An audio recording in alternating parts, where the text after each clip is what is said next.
One thing that a lot of people are upset about is the flash and the hype that come with Dion. And you talk about their last game against Colorado State at home. You had The Rock on the sideline. You had Lil Wayne taking the That's team right. out. Right. You had I don't think we've seen anything like this since maybe No. USC in the early Come 2000s, on, right. or the U back in the 80s, That's right. where you know celebrities are coming out and rappers and all this stuff are making it known that, like, yeah, we're down with Colorado, we're down Hmm. with Coach Dion. Why does he have so much pull? What is the cultural significance of Deion Sanders? I mean, in America, and I guess more so in Black America, that gives him this kind of pull and like cultural cachet that allows him to attract this much attention and these kind of celebrities to his games. Yeah, I mean, you can find a plethora of articles that are sort of likening what's happening in Colorado to Georgetown or UNLV. Where if you were a black kid growing up in the '80s and early '90s, you very much thought Georgetown was a HBCU. Like you, like you did not feel like I was like, wait, it's not. Like I remember being kind of surprised myself, and so That's it about as private yeah, as it gets. exactly, exactly.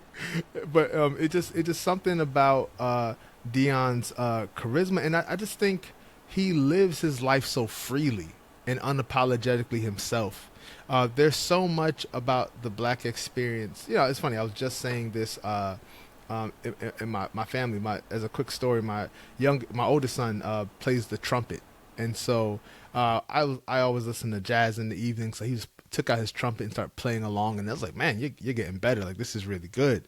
And my wife was like, oh, maybe we shouldn't play it so loud. Like it was like 6:40 or in the evening or so, and I said we can't live our lives afraid of like the hypothetical person who's going to complain about us, right? And I Mhm. think a lot of black folks live their lives in this sort of like bubble waiting for the hypothetical like angry phone call or the angry knock or the angry turn that down or stop being your full self, and to see Yeah. someone like Dion living his life not in a caricature, not as if he's trying to pretend to be someone or putting on this mask and being someone, but living like himself and just saying like, oh no, I am great, and then going out there and proving greatness. There's something really refreshing and gives you know black people a sense of possibility in a marginalized society. I think Mhm. that's something very refreshing and rewarding to witness, and probably the other side of the coin is why it irks folks who would rather see black folks just more humble and silent. I think, yeah, there's definitely a fear of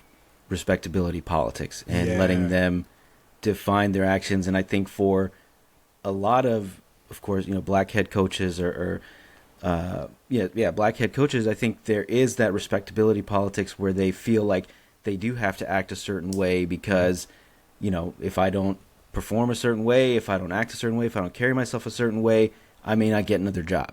I Right, may go right. back to, grinding in the fill room or being a position coach or whatever.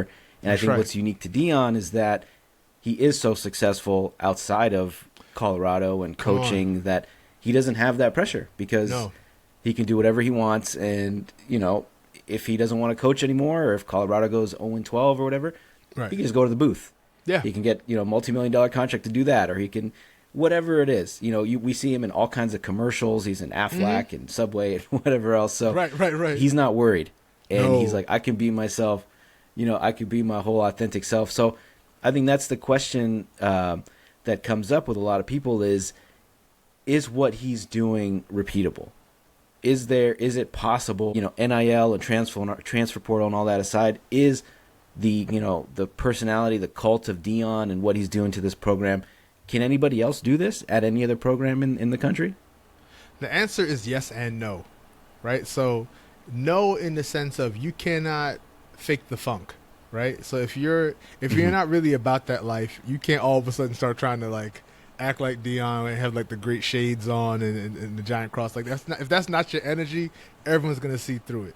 But at the same time, I really believe he's living out a blueprint that is very much repeatable, right? So you think about let's pick any great player from the past 20 25 years, right? Like so I'm gonna stick with the Okay, Cowboys Tom still. Brady. Like, Tom Brady was top of mind, right? So Tom Brady, it's not going to look exactly the same way, right? And we see Tom Brady already mentoring Shedeur Sanders, which, as someone who grew up rooting against the Patriots have been good since I was in ninth grade, right? And just like wouldn't go away for most of my teenage life.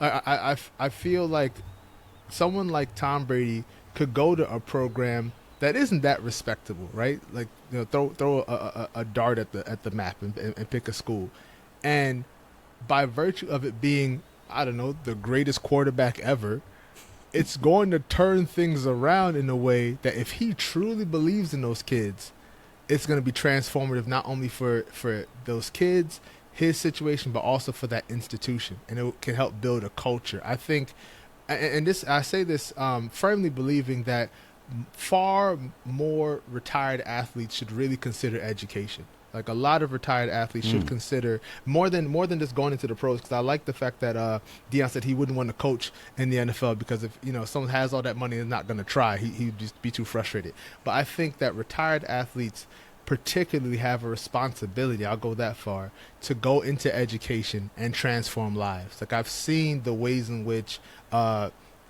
young kids particularly respond to like positive male reinforcement in the classroom. I was a former classroom teacher for 11 years. I've seen it.